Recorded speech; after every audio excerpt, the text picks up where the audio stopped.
and welcome back to another video feature of the Immersive Worlds Handbook. Today I'm back in Portland, Oregon, taking you into the incredibly interesting and eclectic retail space, Flutter. This is a site of Flutter from the street, and you know if your store makes it into the pages or website of Atlas Obscura, you're in pretty good shape in my book.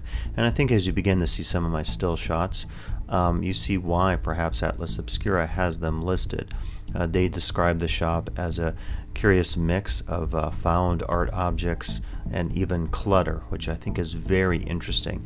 And when you go in a store like this, you really feel like you've hit something quite interesting. Whether you're a fan of themed immersive spaces, interested in new retail designs, interested in thinking about just the layout of a space for your own approaches at home, or if you own a store, your own store, or interested in the kinds of collections that you see in very few places like here at Flutter. And within the overall spirit of Portland's eclecticism and avant-garde and subcultural tendencies, I think you see why Flutter really has an identity and establishes itself as one of the most interesting boutique stores in the city. There are others like it, but none quite taking the approach that they take here in terms of the eclecticism.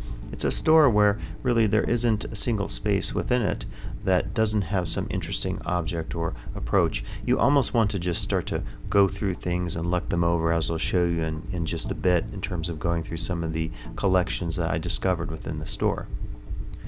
And so we're looking at here just some of those experiences, going through these old natural history catalogs or books, the pages of which you could purchase. You just look at the store and there are just so many curious things. The phrase cabinet of curiosities comes to mind when you go into a store like this.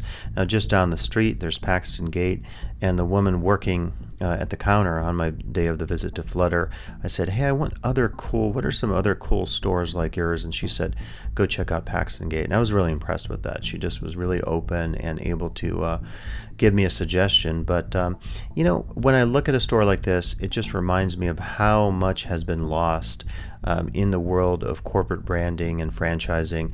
You go to a mall and you typically don't see a store like this, right? You're never going to see that. You're never going to see anything like this in a branded sense. There are places like Urban Outfitters that try to develop, say, a similar aesthetic, but it's not as authentic as this. I mean, just look at the curious collection of items that you see here. I don't have to do a lot of narrating. I think you can just kind of check it out. And if you're in Portland, you absolutely have to seek out places like Flutter. If you're remotely interested in retail design or remotely interested, there's kind of a cool little book there. Must be a Taschen book, perhaps. Looks like David Bowie. But there's stuff like this in the store, right? So it's the kind of store that you visit, I think, if you want inspiration.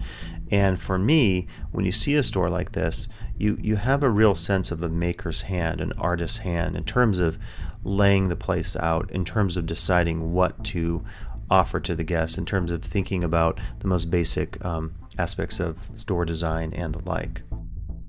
And because I'm an aficionado of old postcards and brochures, I spent more than a few minutes going through their collection here. I mean, just wonderful finds. Look at this. Super Suppers. I mean, I don't know who would buy that, but someone might. And that's what's so cool about the antique store, the boutique store, a store like this. I mean, there's just so much bric-a-brac and clutter. And again, the Cabinet of Curiosities comes to mind. You can't imagine just like what is to be found here. I think it's just a sense of discovery. And again, that's so much different. I think an old photo, it's so different than what you discover in any typical chain store, right, where you go in and everything has a skew. Here you have a real sense of discovery. You have all these eclectic maps and postcards and tarot cards and pieces of books and all sorts of just interesting collections, really.